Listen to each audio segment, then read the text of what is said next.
David Coverdale hasn't said anything in almost 50 years. But when he was 73 years old, he finally said what many people thought but were afraid to say for sure. Ritchie Blackmore had done something wrong backstage with Deep Purple. It was the first clear and honest statement.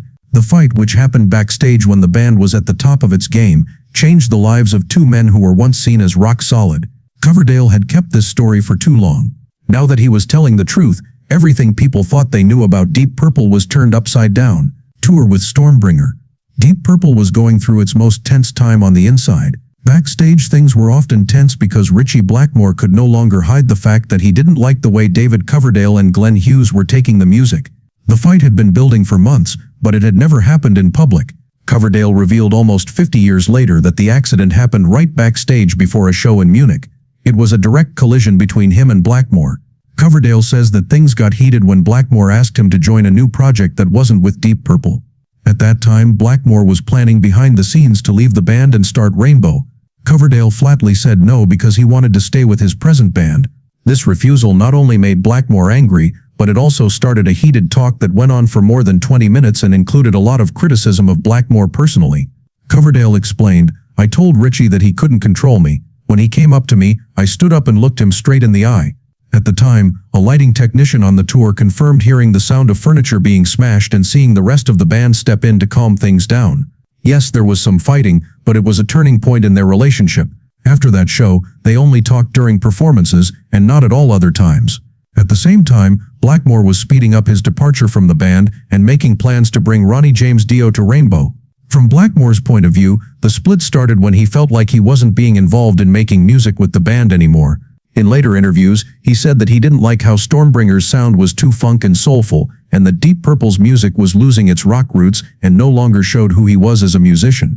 The 1975 Backstage incident was the result of a series of unresolved conflicts. It wasn't a sudden event, but the end of a process of drifting apart. Blackmore didn't directly mention Coverdale, but he did say many times that he didn't like the new way of working and how the songs were influenced by R&B ideas. After that night, Blackmore quickly quit the band, leaving Coverdale to lead the rest of the members without a leader and try to keep the band together. The fight between Deep Purple's two most important members was the clearest sign of a breakdown in vision and trust within the group. There was no formal meeting to make things right afterward. Two different musical projects began to form, which they would both be a part of for years to come. It was the end of a musical collaboration and a warning about what happens when artists can't find common ground. Once David Coverdale confirmed the tensions behind the scenes, it became easier to understand why Deep Purple broke up. The main issue was a disagreement over the band's musical goals. Ritchie Blackmore, the group's founder and original member, wanted a heavy dramatic sound influenced by European classical music and hard rock. On the other hand, Coverdale and Glenn Hughes wanted to broaden the band's sound by adding soul, funk, and R&B to make it more modern and flexible. These differences became clear while recording Burn in 1974. But because the album did well at the box office and got good reviews, Blackmore felt like he wasn't in full control of the band's creative direction. In a later interview, he explained, "I wanted Deep Purple to stay a hard rock band and they wanted to make it something almost Dable." Coverdale didn't directly disagree, but his musical choices, from the lyrics to the way the melodies were treated, pushed the band away from Blackmore's vision. The album Stormbringer, which came out in late 1974, was a turning point. The title track and a few other songs had a very funk-influenced bass line, and Hughes did a lot of the mixing and vocals, making Blackmore feel like he wasn't able to shape the sound. In the studio, he started to separate himself from the other musicians. There were days when Ritchie barely talked to anyone and just came in to record his parts and then left. Coverdale later said, Lack's most controversial statement at the time was when he called the new musical direction shoeshine music. Many people thought this was aimed at Hughes and Coverdale, even though they weren't against the change and even backed it. The racist meaning made a lot of people in the band angry, but no one spoke out against him at the time. After many years, Coverdale said, "I don't agree with that term." She thought Ritchie said it out of anger, but it made her feel bad. The band had to make a decision. They could either stay true to the hard rock style that made them famous, or they could try something new. Coverdale thought that things had to change in order to keep being original. At one meeting he said, "If we just repeat ourselves, we'll die on stage." Blackmore, on the other hand, thought that any deviation from hard rock was an insult to his fans. The split was also clear when the group broke up into smaller groups while they were on tour. Coverdale and Hughes would often eat dinner together and talk about soul music. Blackmore, on the other hand, would go on trips with a few technicians or play guitar in hotel rooms while he was by himself. The atmosphere got so thick that people who were there at the time called it day-to-day survival. Nobody had left the band for real by the time of Stormbringer, but everyone thought that they were no longer on the same page. Coverdale and Blackmore didn't fight in public, but their disagreements could be heard in the songs they chose, the way they were put together, and the decisions they made about production. No one could win, and the band was the only one who lost. What took place after Blackmore left? What made Coverdale decide to stay with a band that was breaking up? What happened after the two routes stopped crossing? That's where the answer lies. Due to events and ups and downs, Ritchie Blackmore left Deep Purple soon after Stormbringer went on tour. Even though he didn't say anything right away, everyone in the band knew that he had made a choice that could not be changed. The other members of Deep Purple had a hard time filling Blackmore's shoes, but he went on to form Rainbow with Ronnie James Dio, a singer he admired for having a strong stage presence and being able to sing the mystical epic themes that Blackmore had always wanted to explore but couldn't in the later stages of the band. David Coverdale didn't have any time to mope around. As the band's new lead singer, he decided to keep the group together. Tommy Bolin, a skilled but unreliable guitarist, was hired by him, Ian Pace and John Lord to make Come Taste the Band. 1975. Coverdale took over taking care of the fire.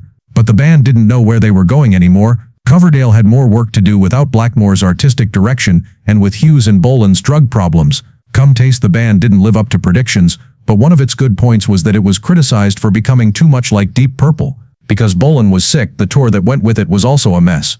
Coverdale left the stage in tears after the last show in Liverpool in 1976 because he didn't do well. The next day he turned in his resignation, but John Lord and Ian Pace just told him the band was over. There was neither an official nor a public goodbye. Deep Purple quietly broke up. Coverdale chose to start over after this time. Whitesnake was started by him in 1978, at first as a solo project with some of his old bandmates. It wasn't meant to compete with Rainbow, but it was hard not to. There was Deep Purple DNA in both bands, but they were oriented in different ways. Rainbow played fantasy and lyrical metal, while Whitesnake was influenced by blues rock and later turned into glam metal. In their early years, Whitesnake had a hard time because they were seen as a failed copy of Rainbow. Coverdale, on the other hand, kept working on creating his own way, rebuilding the lineup, and slowly becoming successful in Europe. Rainbow, on the other hand, did very poorly in the US but did very well in Japan and some parts of Europe. Blackmore's band was never stable because of fights within the group and frequent singing changes. Coverdale made a big splash when Whitesnake released his self-titled record in 1987. It had hits like Here I Go Again and Is This Love. Coverdale became famous all over the world after her record sold more than 8 million copies in the US. After that, no more similarities to Rainbow were made. In the late 1980s, he became a hard rock star. Notably, this was the first time Rainbow took a break, and Blackmore joined Deep Purple for a reunion.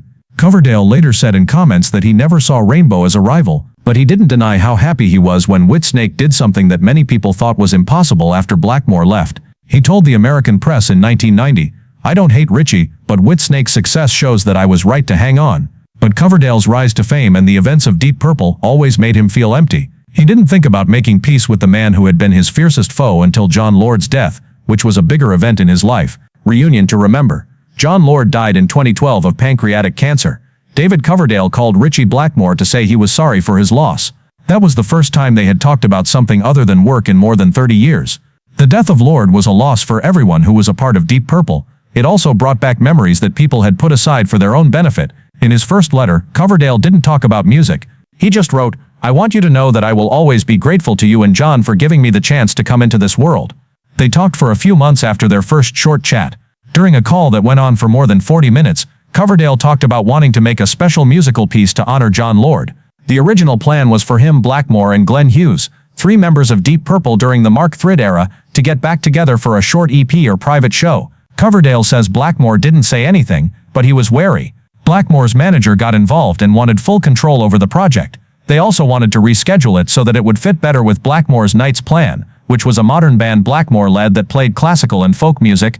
Coverdale didn't agree with that path. His tastes were more along the lines of Deep Purple, not an acoustic version. He dropped out of the project after a few failed talks. "I wasn't mad. For some reason I thought John Lord no longer wanted it. For his sake I stopped," Coverdale said in an interview in 2015. In the same year, Coverdale and Whitesnake put out the Purple record, which was his first album as a solo artist. It included songs he had done with Deep Purple, like Burn, Sail Away, and You Keep On Moving. On the cover of the record, he gave Blackmore extra credit and said that many of the Mark III songs were still around because of how creative he was. When asked why he decided to honor Ritchie, Coverdale said, "The facts are the facts. Ritchie is an important part of the musical history that I was lucky enough to be a part of." During this time, Coverdale also talked about his life in public. In conversations, he often talked about how much he admired Blackmore, especially the way he wrote songs and thought about music in a unique way. He told those who asked him why he hadn't spoken out sooner, "I used to think it was unnecessary to say those things, but when someone like John leaves, you realize that time waits for no one." The reconciliation effort didn't lead to any new music, but Coverdale insisted that Blackmore deserved more critical praise. He also said that the current Deep Purple's attempts to distance itself from Blackmore when talking about the band's history were wrong and unfair. At the 2016 Rock and Roll Hall of Fame event, he said again that Blackmore was the most important member of the band without Ritchie. It never would have been Deep Purple. They were no longer enemies after years of being apart. It wasn't about who was right or wrong anymore, it was about two people who had been deeply at odds with each other coming together after a long time. The Deep Purple tribute made some controversial choices, which put the Coverdale-Blackmore story back in the public eye in a way that no one wanted, although it was also a turning point in another way: history, respect, and forgiving. There was news in 2016 that Deep Purple would be admitted into the Rock and Roll Hall of Fame. Fans and critics alike thought the move was long overdue, but it was the right thing to do to honor the band's history. But there were a lot of controversial choices that led to the big event. According to the group's rules, the award could only be given to members who had been on big albums. There were also David Coverdale and Glenn Hughes. But Ritchie Blackmore, the band's founder and writer of many of their most famous songs, wasn't on the list, and current members were against it. Ian Gillan, who was lead singer of Deep Purple in their early and late years, refused to perform if Blackmore was there. Roger Glover and Ian Pace agreed with the choice.